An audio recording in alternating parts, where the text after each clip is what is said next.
Assalamualaikum warahmatullahi wabarakatuh. Kami dari kelompok 13 dengan anggotanya Rifa Diansyah, saya sendiri ada Ahmad Aldis Rahim, Ridho Murtajam, dan juga Akbar. Di sini kita akan menjelaskan inferensi dari sistem berbasis pengetahuan. Yang pertama, inferensi. Pasti inferensi itu? Oke, di sini kita akan menjelaskan dari definisinya terlebih dahulu. Dalam konteks sistem pakar, inferensi merujuk pada proses penarikan kesimpulan atau pengambilan keputusan berdasarkan informasi yang telah dikumpulkan dan aturan-aturan pengetahuan yang ada dalam sistem tersebut. Inferensi adalah salah satu komponen kunci dalam sistem pakar yang memungkinkan sistem untuk mengevaluasi data masukan, menerapkan pengetahuan yang tersimpan dan menghasilkan output atau rekomendasi. Jadi untuk kesimpulan inferensi itu adalah proses penarikan kesimpulan berdasarkan informasi dan aturan pengetahuan yang memungkinkan sistem menghasilkan rekomendasi atau keputusan berdasarkan data masukan. Oke, selanjutnya kita akan masuk ke proses inferensi dalam sistem pakar. Oke, di sini ada prosesnya, yaitu ada proses input pertama. Nah, di sistem pakar ini kita menerima data atau informasi sebagai masukan. Di sini saya ambil contoh dari penerapan metode inferensi terhadap penelusuran silsilah keluarga berdasarkan golongan darah dan HLA. Pertama, dia memasukkan dulu input data anak, ayah, dan juga ibu. Nah, di sini adalah proses input. Jadi kita hanya menginput datanya saja. Oke, selanjutnya proses inferensi. Sistem melakukan proses menarikan kesimpulan dengan menerapkan aturan-aturan pengetahuan pada data masukan. Proses ini dapat melibatkan penggabungan informasi, penilaian prioritas, atau logika inferensi. Ini masih dalam kasus yang sama, dari inputan tadi masuk ke dalam proses dengan basis pengetahuan dan basis aturan. Lalu menuju analisa hasil pemeriksaan golongan darah dan juga HLA. Oke, selanjutnya masuk ke proses output atau keluaran. Hasil dari proses inferensi adalah keluaran sistem yang bisa berupa diagnosis, rekomendasi, prediksi, atau tindakan lain. Nah, di sini kalau misalnya mengambil contoh dari sini, ini akan menghasilkan hasil kesimpulannya ya, juga laporan dari pemeriksaannya. Oke, jadi untuk apa sih sistem pakar menggunakan inferensi? Sistem pakar menggunakan inferensi untuk membantu pengguna atau pemangku kepentingan dalam mengambil keputusan atau menyelesaikan masalah. Nah, sistem pakar ini sebagai alat yang kuat dalam mendukung pengambilan keputusan berdasarkan pengetahuan yang tersedia. Oke, jadi ini fungsinya ya untuk membantu pengguna atau pemangku kepentingan dalam mengambil keputusan atau menyelesaikan masalah. Oke, selanjutnya masuk ke metode. Nah, di inferensi ini ada berbagai macam metode. Salah satunya pertama adalah forward chaining. Apa sih forward chaining itu? Nah, forward chaining ini adalah salah satu metode penalaran dan sistem pakar yang digunakan untuk menghasilkan solusi atau kesimpulan berdasarkan aturan-aturan pengetahuan yang ada dalam sistem. Nah, dalam metode ini, sistem pakar dimulai dengan fakta-fakta awal atau data masukan yang diketahui, kemudian secara iteratif mengaplikasikan aturan-aturan pengetahuan hingga mencapai kesimpulan atau tujuan yang diinginkan. Jadi untuk forward chaining itu, untuk data-datanya sudah ada yang dimulai dari fakta-fakta awal. Jadi untuk prosesnya contohnya kayak gini, jika penderita terkena penyakit epilepsi idiopatik dengan CF antara 0,4 sampai dengan 0,6. Ini udah tahu duluan nih, dia udah ngasih tahu duluan 0,4 sampai dengan 0,6. Maka berikan obat carbamazepin. Dia ngasih datanya dulu, aturan dan kesimpulannya. Di forward chaining. Lalu kapan kita menggunakan forward chaining dan apa alasannya? Ini dia.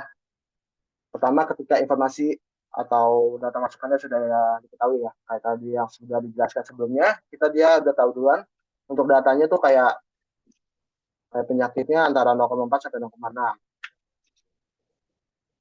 Ketika tujuan akhir atau kesimpulan yang diinginkan sudah diketahui. Nah, ini sama nih berhubungan dengan yang dijelaskan sebelumnya. Lalu kelebihan metode forward chaining dan apa alasannya? Pertama, kelebihan forward chaining ini adalah interaktif dan eksperimental. Apa sih itu? Forward chaining memungkinkan pengembangan pengetahuan secara bertahap dan iteratif. Aturan-aturan diterapkan satu persatu sehingga dapat memantau proses pernyataan berdasarkan informasi baru yang ditemukan. Lalu selanjutnya dia itu relevan untuk situasi di mana informasi awal sudah ada. Nah, tadi seperti yang tadi dibilang, kalau informasi awal yang sudah ada itu enak banget pakai forward chaining. Lalu kekurangannya, nah dari kelebihan ini sekarang kekurangannya dan juga alasannya. Nah, kurang dari forward chaining itu tidak efisien ketika aturannya banyak. Nah, kalau aturannya udah sangat kompleks itu bisa ganti pakai metode yang lain tuh, kayak metode yang apa, pakai forward atau backward atau keduanya, gabungan dari forward dan backward ataupun yang lainnya, tergantung apa yang mau dicari.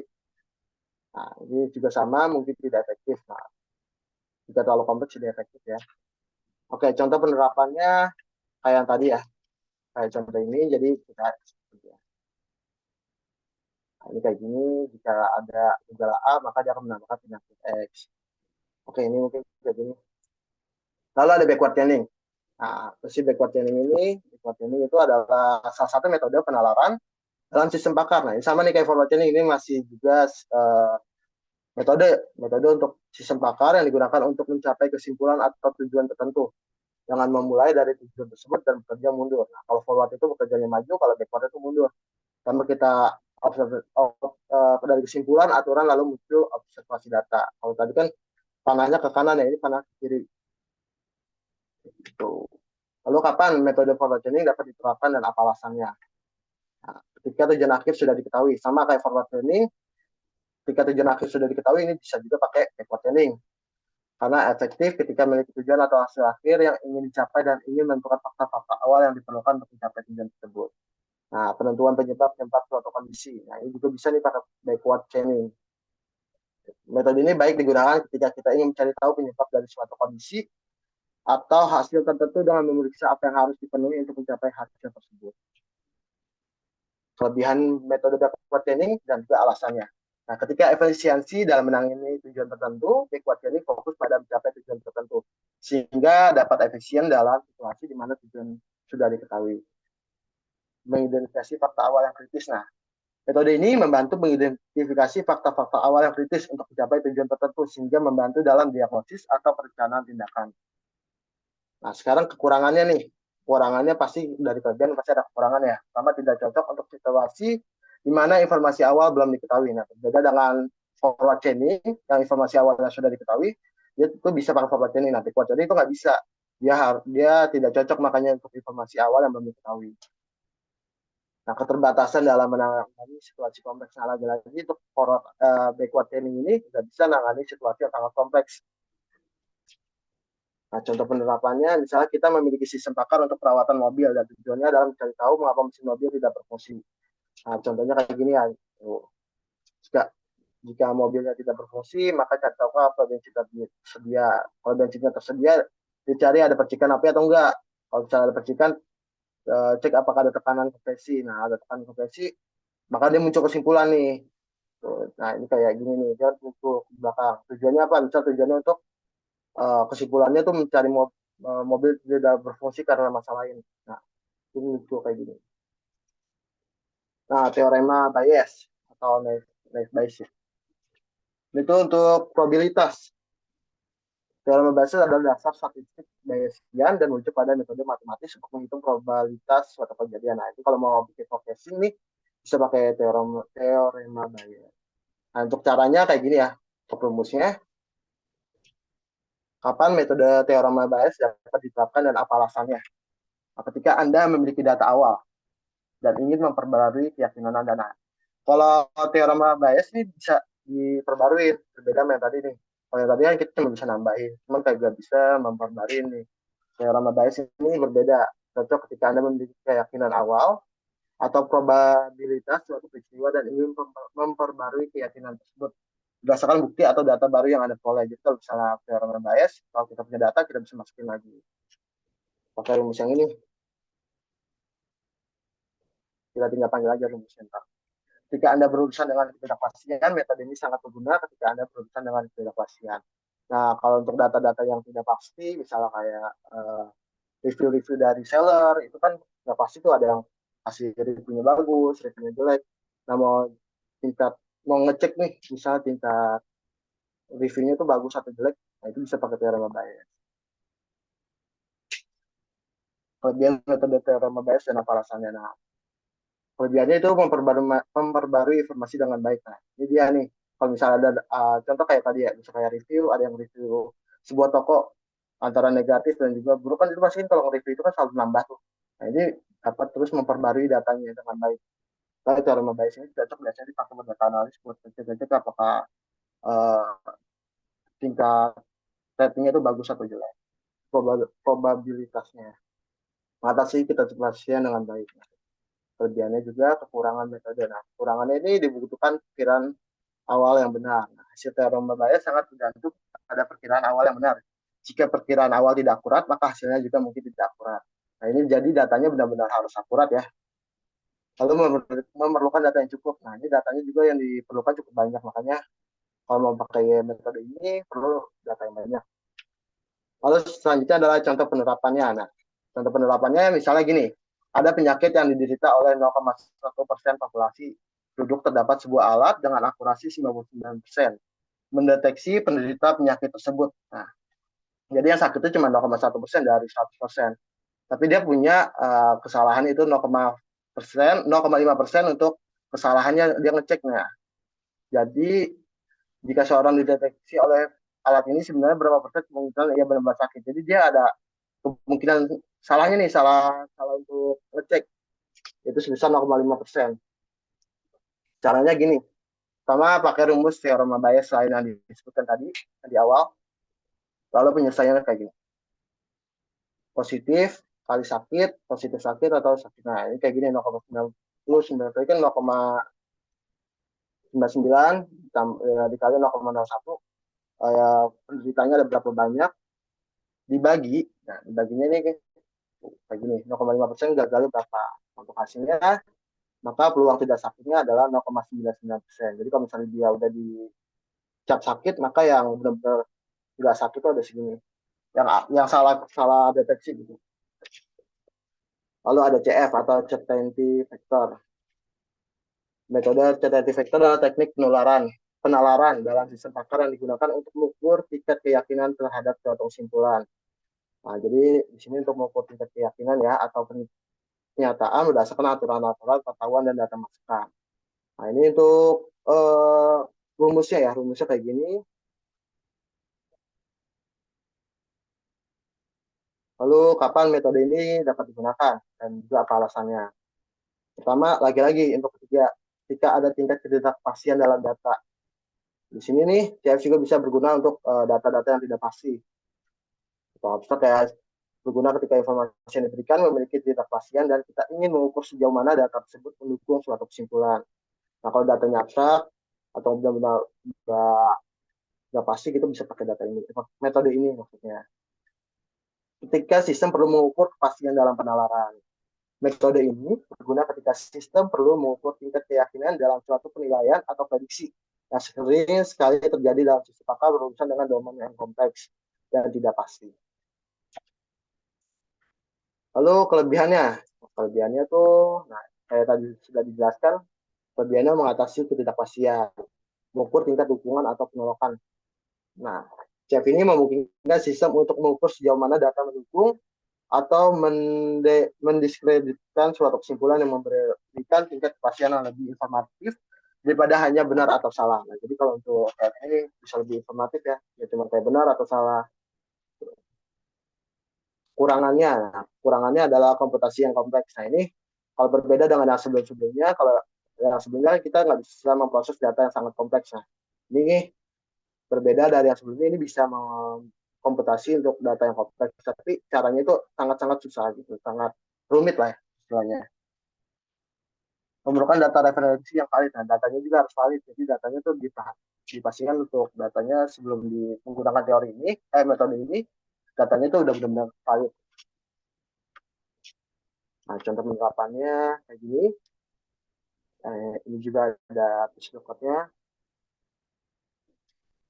Nah, ini fuzzy logik. Definisi fuzzy. Metode fuzzy adalah pendekatan yang digunakan dalam ilmu komputer dan kecerdasan buatan untuk mengatasi ketidakpastian dalam ambiguitas dalam pengambilan keputusan. Metode ini melibatkan 3 tahap utama. Nah, jadi ada 3 tahap nih sebelum, kalau yang tadi kan cuma kayak if menghasilkan apa, if menghasilkan apa, lalu masukkan ke sini. Nah, di sini ada 3 tahap. Pertama ada tahapnya fusifikasi. Lalu dia masuk ke inferensi. Di inferensi ini ada aturan kan. Lalu menghasilkan defusifikasi. Ini biasanya dipakai di IoT. Nah, fusifikasi Pertama, tahap ini mengubah data tegas atau numerik ke dalam bentuk uji yang menggambarkan tingkat keanggotaan dalam himpunan studi. Ini membantu dalam mengukur tingkat ketidakpastian atau ambiguitas. Jadi semua data-data yang kita input dikonvert dulu nih ke data-data yang ada di dalam inferensi. Nah, selanjutnya di dalam inferensi ini, nanti untuk mengambil keputusan berdasarkan informasi uji yang diperoleh dari tahap kuantifikasi nanti. Jadi dari kuantifikasi ini bisa kita memasukkan kayak tadi yang golongan darah misalnya. Darah saya A gitu, misalnya inferensi ujinya tuh di dalamnya ada aturan kan.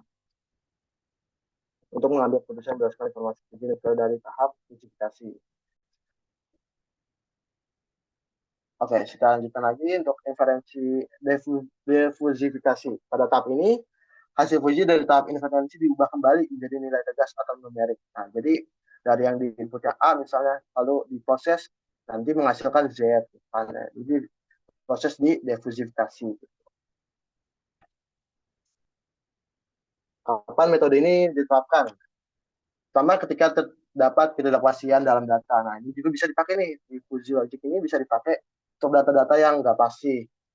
Nah, ambiguitas hadir dalam masalah. Nah, data-data yang ambigu juga bisa dimasukkan di sini. Lalu ketika diperlukan fleksibilitas dalam pemodelan. Nah, uji ini datanya bisa, metode ini bisa apa fleksibel ya. Di sini ada penjelasannya, metode Fuji memungkinkan pemodelan yang lebih fleksibel daripada metode tradisional yang hanya beroperasi dengan logika biner. Makanya di sini Fuji itu sering banget dipakai untuk IoT ya, untuk ngecek tingkat suhu ataupun meningkat kalau lagi kebakaran kan kapan dia harus keluar air. Nah ini bisa nih karena dia itu fleksibel untuk Fuji. Lalu penanganan ketidakpastian. Fuji membantu dalam mengatasi ketidakpastian dengan mengizinkan tingkat keanggotaan dalam himpunan Fuji sehingga memungkinkan pemodelan yang lebih realistis. Nah, di sini tuh kurangannya ya. Ini kelebihannya nih, kelebihannya dia penanganan ini hampir sama kayak tadi kapan ya, kapan. Jadi kita bisa skip aja, semuanya sama ya, fleksibel, penanganannya ambiguitas. Jadi kita masuk ke dalam tahap kurangan. Kurangannya pasti kayak kompleksitas perhitungan. Nah, sama seperti CF tadi, ini tuh sulit ya untuk perhitungannya agak panjang, agak ribet. Makanya jika aplikasinya atau sebuah aplikasi atau IoT yang kita buat itu sederhana, kalau bisa menggunakan metode lain aja yang lebih gampang gitu. Cuman balik lagi tergantung modelnya, tergantung case-nya ingin buat apa. Lalu kesulitan dalam interpretasi. Hasil Fuji dapat sulit diinterpretasikan oleh orang awam, terutama ketika ada banyak variabel dan aturan yang kompleks.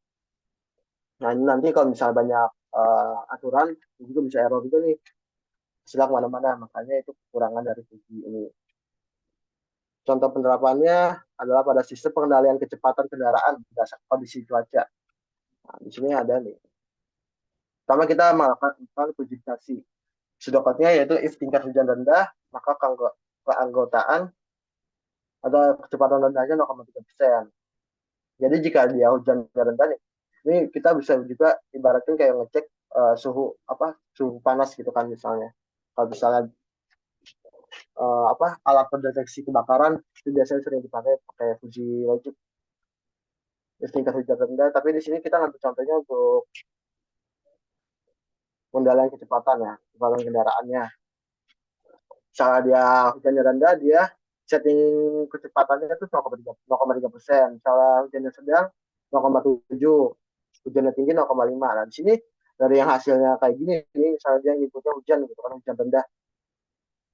Lalu terjadilah inferensi fungsi. Inferensi ini jika kecepatannya rendah. Nah, kan awalnya inputnya rendah. Nah, dari rendah ini nanti bakal ditranslate lagi nih, rendah atau sedang. Maka kecepatan akhir, kecepatan rendah. Nah, dari sini bakal ditranslate ke sini, lalu bahkan menghasilkan output ini. Jadi yang awalnya kita input cuma hujan rendah, nanti bakal muncul nih saran kecepatan kendaraannya berapa. Ini nanti bakal hasil ya. Misal 0,3% dikali kecepatan rendah ditambah sekian, nanti bakal muncul hasilnya. Nah, mungkin sekian untuk presentasi yang dapat kami sampaikan. Kurang lebihnya kami mohon maaf. Kami berdiri. Assalamualaikum warahmatullahi wabarakatuh.